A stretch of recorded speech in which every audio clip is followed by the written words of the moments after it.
Another month, another negative pregnancy test. So, I'm not pregnant again.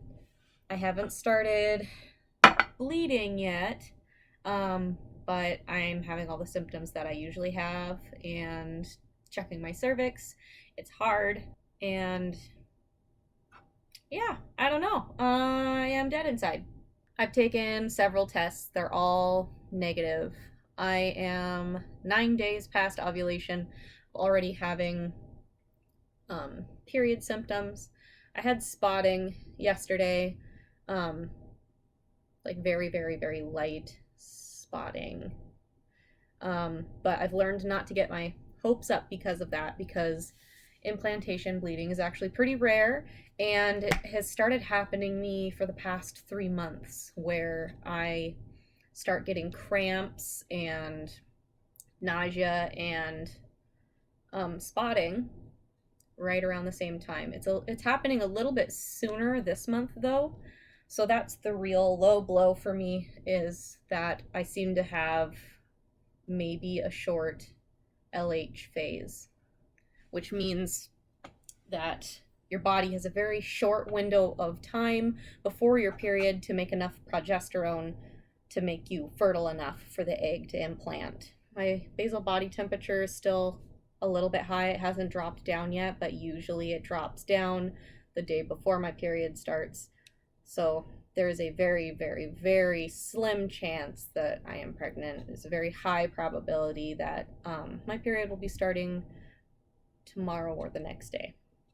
In other news, maybe something a little more positive is I found a doctor that will do some fertility testing for me, and they cover my insurance. So I was directed to someone that will cover the cost for me. I have the worst phobia of needles.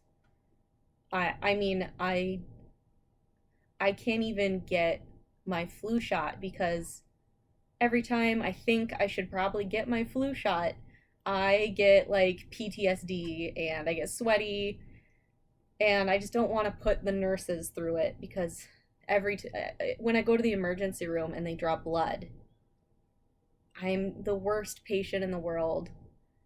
And I know how annoying it is, because I work in the medical field, so I know how annoying I am. I can't help it. Once they wipe my arm with the alcohol swab, it's over. So I'm bringing this up because I'm going to have a lot of blood work done in the future, and especially if I actually get pregnant, I'm going to need a lot more blood work.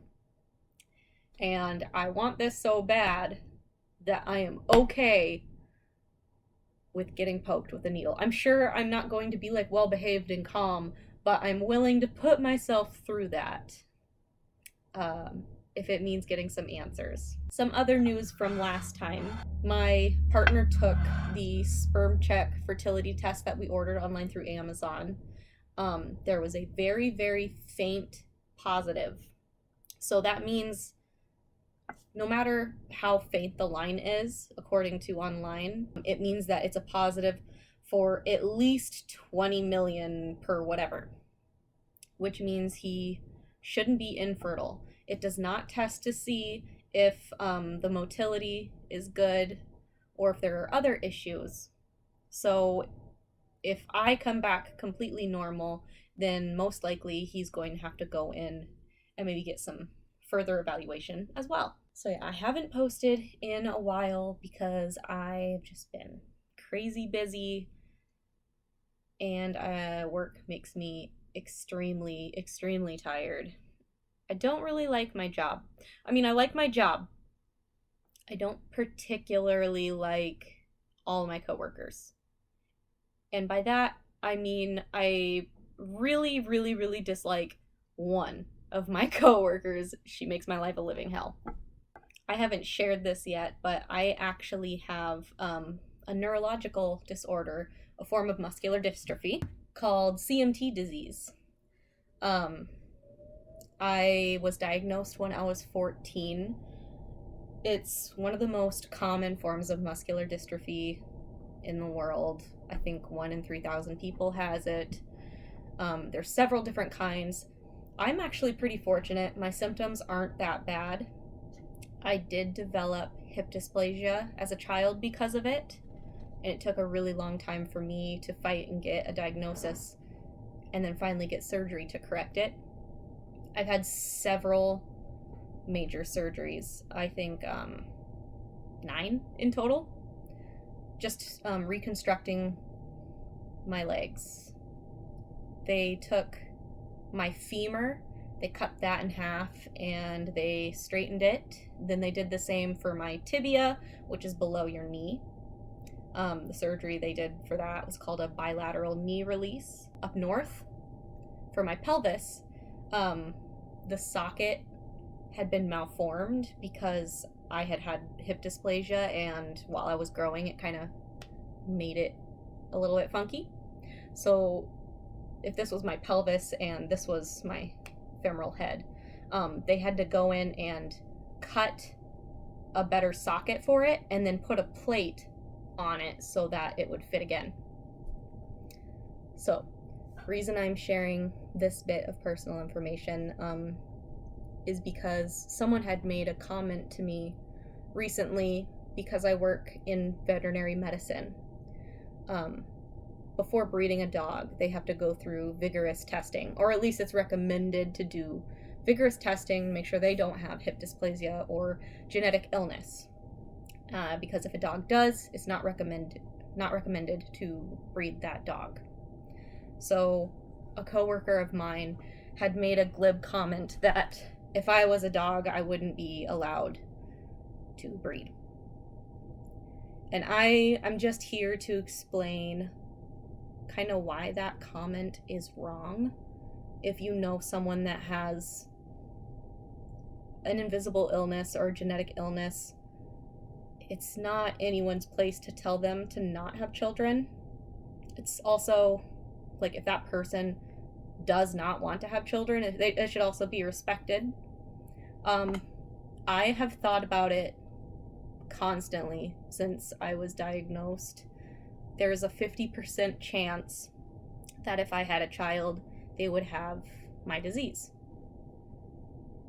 But when you tell someone with like a disability or an invisible illness that they shouldn't breed, it's basically saying like they don't deserve to be here themselves.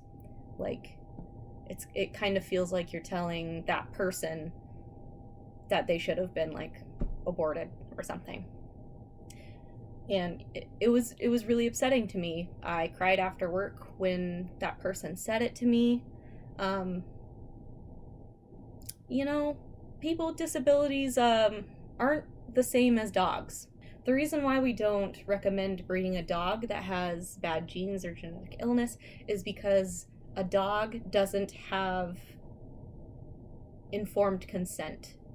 You can't explain to the dog the pros and cons of procreating, and you can't explain to a dog the risks of passing on bad genes because they are a dog.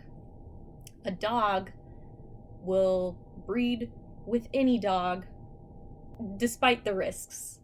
A husky will try to breed with a wiener dog, even though that pregnancy could kill the wiener dog and their offspring would be very unhealthy. Dogs don't understand things like people do.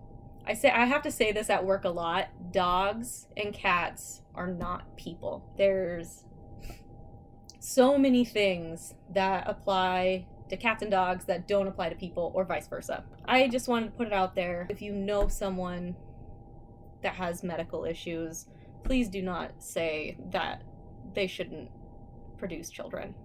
There's a lot of people in the world that shouldn't produce children. Those people are like people who do drugs and people who hate children and would torture them. My disease, I don't feel is the worst thing in the world. I like my life. I've liked living. I've struggled more in my life because of my illness, but it hasn't really held me back from anything. I can't run very fast. I can run, but I'm not athletic. Also, I don't have a lot of stamina, so I don't even like running. There's that. I can swim fantastically. I can ride bikes. I can even hike for pretty long distances.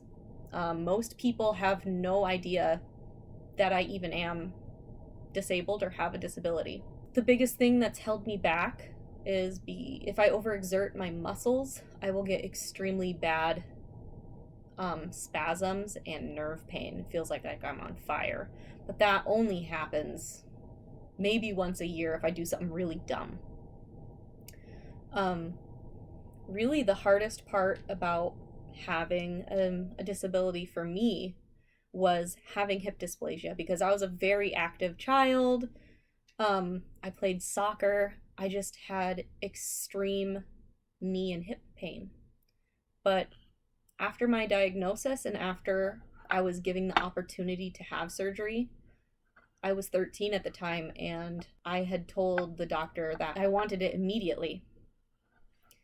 And 3 months later, I was on the operating table and I was under anesthesia for 12 hours. Recovery was really hard. I was on crutches for quite a few months, quite a few painkillers. But after I healed from that surgery and I taught myself how to walk again, I was just insanely grateful. And I've been extremely grateful ever since.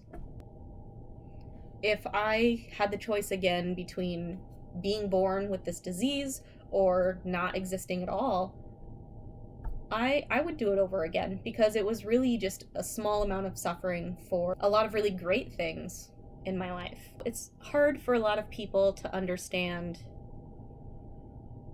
living with like chronic pain or an illness, but for people that do have one, it's different because it's our life, and sometimes it sucks, but it's not totally worthless, and we're not without value as people. That's my little rant about invisible illness and disability, because I needed to get it off my chest. So anyways, to wrap up my video and my rambling, I will try to be better and post more updates. I'll try to do a follow-up on how my appointment goes. It's in a couple of weeks. In the meantime, I'm probably going to post just some lifestyle stuff, a tutorial for like hair dye, and maybe some updates on like my meal prep and cooking. So I hope you all have a great week, and I will see you next time.